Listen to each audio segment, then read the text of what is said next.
I know that I said that was the last one, but I actually just thought about something that is really, really important. So when you launch your podcast, baby, you don't know what you do to me. Between me and you, I feel a chemistry. I won't let no one come and take your place. Cause the love you give, it can't be replaced. So no one else can do what you do. That's why I don't mind spending my life with you. Hey, what's up? It's your best friend in beauty here, Akua Robinson, and in today's video, I'm going to be sharing some tips with you on how to start your podcast this year.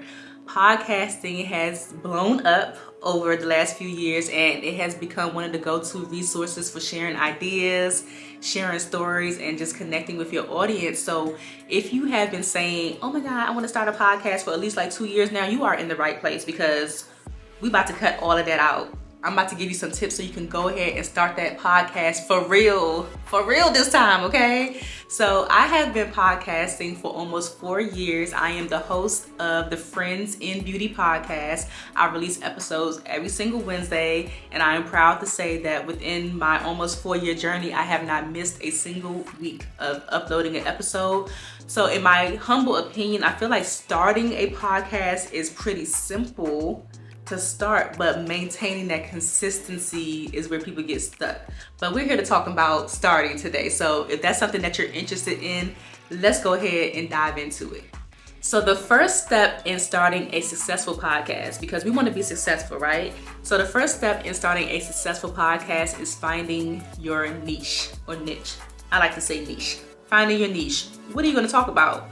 What topic do you want to share on your podcast? If you're anything like me, you probably could talk about a variety of things. So what I would do is just start to brainstorm some topics. Like, what do you even want to talk about? If you're thinking about starting a podcast, you probably have an idea about what you want to talk about. But like I said, I know for me, I could even start another podcast on a whole different topic. So go ahead and brainstorm some of the things that you want to talk about.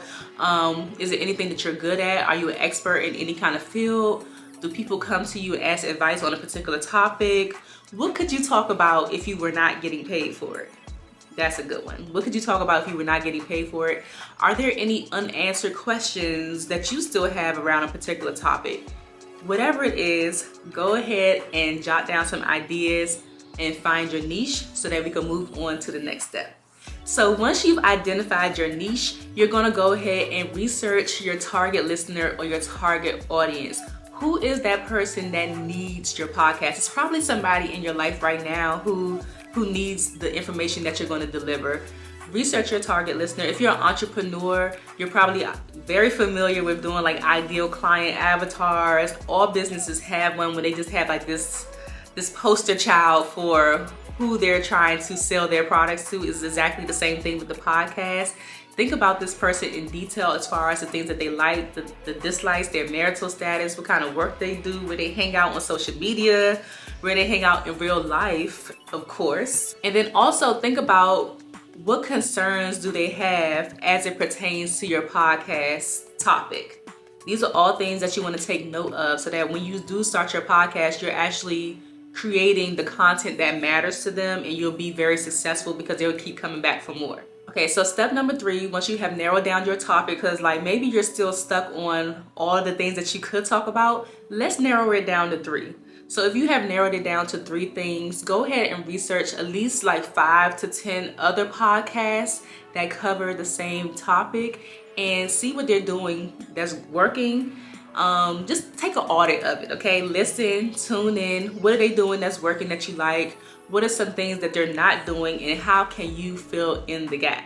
Okay, so for example, like when I first started my podcast, Friends in Beauty, a lot of the podcasts that I was coming across were just talking about products. Very much like beauty related stuff, just talking about products, what's new, what's trending, what are you using. That's not necessarily my vibe. I'm not a makeup junkie, even though I'm a makeup artist.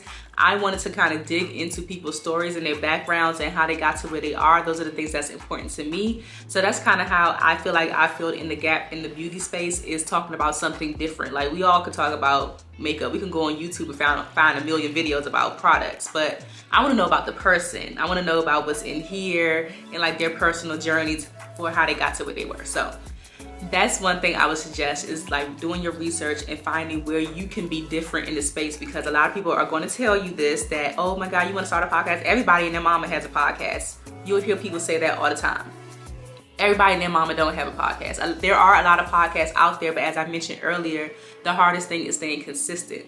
So you're already ahead of the game if you plan on being consistent and if you're finding topics that are going to resonate with your audience, okay? So the next step is, once you have found your niche, you have identified your audience, you want to start planning out your content. One of the things that I'm going to stress is grabbing your social media handles. If you don't have a name for your podcast, that's not something I'm going to go over as far as naming your podcast, because I do know people who have started podcasts and they didn't have a name for it yet. So don't let that stop you from starting a podcast. It's a very successful podcast that I tune into faithfully, the Social Proof podcast with David Shands. When he first started, he just pressed record and he started talking. He did not even know for a good amount of time that he was doing the podcast what he was even going to call it. So don't let that stop you. But if you do have a name for your podcast already, I would encourage you to lock in your social media handles on whatever platforms you're going to be using. Lock in your website domain, because you're going to need a website. Just everything that is branded around your around the podcast, I will lock those in for sure. Also, when it comes to planning out your content, you want to start to outline your episodes. Think about the episode topics that you're going to do. Also determine if this is going, because there's so many different ways that you can do your podcast. So determine if this is going to be like a solo podcast. Are you going to be interviewing people? Are you going to be doing both? Are you going to be doing panels? Like, just determine the format of your show. That's very, very important to plan out ahead of time the topics that you're going to cover. Also, when it comes to planning, determine what day of the week you're going to release your episode, what time you're going to release that episode, and stick to it. Also, with the social media things, that includes YouTube as well. So if you plan on having a video element of your podcast, go ahead and lock in that YouTube handle as well. But you want to be ahead of the game and create a plan for consistency. So mapping out those episodes, right? Recording those episodes ahead of time. What I would encourage you to do for sure is just to brainstorm some topics. Now that you have your audience, your niche and everything, brainstorm some topics of things that you would want to talk about, some things that maybe your audience will want to talk about. One thing that I absolutely love and I always share with my community is polling your audience. So if you have an idea of who that person is, there's no harm in asking questions of like, oh, I'm about to start a podcast. What do you want me to talk about, or what do you want to hear? Because a lot of times, like, we get stuck on thinking that we don't have anything to talk about, but there are people that look to us for certain information. So just ask if you don't know. All right, so now that we have that covered, let's talk about setting up your podcast studio to record. So I do my podcast virtually, and I just really want to stress to you that setting up your podcast studio does not have to cost a lot of money at all. It just depends on, it just depends on if you plan on doing it virtually, you plan on doing it in person. It really doesn't have to cost a lot of money. I do mine virtually, so literally I just use my laptop, my microphone. I never use headphones, but some people have to use headphones, and I make sure that I'm in a quiet room that is built like soundproof-ish. Like, it's not a lot of background noise. It's not going to be empty, so it's echoing and things like that. You don't have to spend a lot of money to get started. The important thing is getting started. If I go back to the very beginning of my episodes, the lighting is crazy. The audio is it's okay. Everything will improve after you get started. Don't focus so much on being perfect right now. It's not going to be perfect, I promise you. Unless you have like professionals producing it for you, it's not going to be perfect. And even then, it still might not be perfect.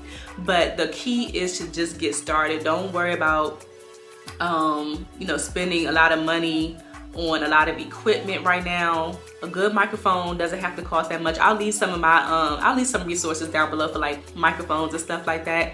It doesn't have to cost a lot, trust me. The key is just get it started. So get you a nice little microphone, use your laptop. I personally use Zoom right now, but there are other places like Riverside and it's another one. Maybe I'll do another video. Y'all let me know if you want me to do another video or any like sub things that I'm talking about as far as like equipment, recording software and things like that, because I'm drawing a blank on the other one. It's Riverside. I use Zoom. Some people use Skype. And it's another one that's really, really popular that I'm drawing a blank on right now. But let me know if you want another video. But don't spend too much time trying to get your setup all perfect, okay? You got this. The important thing is what you have to say and making sure that it sounds good. I think that's the most important thing, is the audio. Everything else will come, I promise you. All right, so now that we've gotten that out the way, let's move on to the most important thing, which is recording. Pressing record, okay? Recording and editing your podcast. Now that you have your quiet space to record, you have your microphone, you have your software, all the things, you're gonna actually record and edit your podcast, okay? All those things that you outlined, now it's time to get it out there. When it comes to editing, I did take a course on how to edit a podcast, and I actually have a course called DIY Podcaster that walks you through the whole shebang on how to record and edit a podcast. And I have a video here on YouTube that teaches you just how to edit a podcast. So it's tons of resources out there for this, but the most craziest thing that I've heard before was don't edit. Especially when you have interview episodes, save yourself the time and the pressure and just let the conversation flow. I do recommend chopping out long pauses, because long pauses don't necessarily work when it comes to when it comes to the audio experience. If you have a long pause and you're watching it on the video, you can understand that they're thinking about what they're saying. But if you have long pauses, definitely edit those things out. But recording and editing, making sure you put that episode together, maybe recording your intro, your outro, your music, however you want to format your show. There's so many different show formats, but recording and editing. And if you need some resources, I'll leave it down below. Or you can just hire an editor. You can go to places like Fiverr, Upwork, tons of podcast editors out here, VAs, all types of things that you can use if that's not your strong suit. So the next thing that you want to do is choose a podcast hosting platform. This is where you're going to upload your audio to distribute it to the different platforms like Spotify, Apple, Google, Amazon, all of those things. So there's tons of platforms out there to do this. You have Red Circle, you have Libsyn, you have Podbean, you have Buzzsprout, you have Spotify for podcasters. There's so many different platforms out there that give you the analytics of your show. They all have different features as well. So as you grow your show, you might find that you may need more features and you may have to upgrade. But I personally started off with Libsyn. And I currently just switched over to Spotify for podcasters because it's free and Libsyn has a fee. So to save some coins, I switched over, but Libsyn was fine. So do your research on them all and determine what platform you're going to use to upload your episodes. The next thing is designing some eye-catching cover art for your podcast. So this is the image that is going to show on Spotify and Apple, all those platforms as it pertains to your podcast. You can absolutely hire somebody from places like Fiverr, or if you know a graphic designer or anything like that. I personally, or you can go the route that I did, I personally did mine inside of Canva. So Canva has all these different templates inside of there that you could just customize for yourself. I'll leave mine right here so you can see, what it looks like. So I designed it myself on Canva and just kept it pushing. So make sure you design something that's really eye-catching so that when people are scrolling through your particular category on Apple Podcasts and Spotify, you'll stand out. So now we have gotten down to one of the most important things, which is publishing and promoting your episode. So before you launch your podcast, you definitely want to be gaining some momentum. You want to be telling people about it. You want to be sharing some sneak peeks and some clips to get people excited for your launch date, and promoting across all social media platforms that you have, which is maybe Instagram, TikTok, YouTube, all the things, so that people can listen to your episode. One thing you may want to do as well is join some podcasting communities, maybe on Facebook. Tell all of your friends and family that you released your episode. Encourage them to share. And one of the most important things you want to do is encourage your listeners to leave reviews and ratings on whatever platform that they're listening to, especially places like Apple Podcasts. Leaving reviews and ratings boosts your show. So if people don't leave reviews and ratings, your show is not going to get pushed out there. YouTube as well, make sure they thumbs up, subscribe, all of those things so that your show can continue to get pushed out there. That's one thing you definitely want to encourage when you're promoting and sharing your episode. Okay, so one of the last tips that I want to share with you is monetization, monetizing your podcast, making some money, because we want to make money from this, okay? This can totally be a hobby that you can do for free. If you don't want to make money, skip this part, but a lot of us want to make money from our podcast. And there's a big misconception that you cannot make money when you launch your podcast, and you absolutely can. There's several ways to monetize a podcast. You have affiliate marketing, you have paid ads, you have memberships. It's so many things that you can do. From the beginning, you can definitely create some kind of offer that corresponds to the topic that you are talking about on your podcast and put it behind some kind of paywall. People also do things like Patreon, create like an exclusive community for your podcast listeners and move them over there and offer exclusive content. There's so much that you can do to monetize your podcast. You can create an ebook around your topic, you can create a course around your topic, and these are things that you can do independently aside from getting paid sponsorship, because a lot of times they want your views and your listens to be at a certain point for certain ads and stuff like that, or to get certain brand sponsorship. So you can monetize on your own by creating your own content to sell to your audience. So keep that in mind. I know that I said that was the last one, but I actually just thought about something that is really, really important. So when you launch your podcast, make sure you are launching your podcast with at least 3 episodes. At least 3 episodes. So the first day that you release your podcast, episode 1, 2, and 3. If you could do 5, that's great. Only because when people come to your podcast, we already know it's going to be popping, right? So when people come to your podcast, they're going to want to know more. They want to listen to you more. And if you already have something that's kind of lined up for them, that's going to be great, because I release my episode every single week. So if they came to episode 1 and they had to wait until the next week to hear me again, I'd be like, I want more, right? Have at least 3 to 5 episodes. I'll say minimum 3 for sure, that you can release the first time that you release your episode, so you can keep your audience locked in. All right, so there you have it. Those are my step-by-step tips for starting your successful podcast in 2024. Of course, there's a lot more that goes into the podcasting process, but this is intended to just get you started, okay? I really want to encourage you to stay consistent on this journey, have fun with it, and just watch it grow. Consistency is so important when it comes to podcasting. So make sure you are carving out the time in order for you to be consistent. Record your episodes ahead of time, schedule them out if you need to. Just get everything done. I'm really rooting for you. I hope that this is the year that you actually decide to start your podcast and get that thing out there. So before I go, if you found this helpful, give this video a thumbs up, subscribe, and comment down below what your favorite tip was, or if you want me to expand on anything. All right, I can't wait to tune into your podcast. Leave the link below so I can tune in. All right, talk to you soon.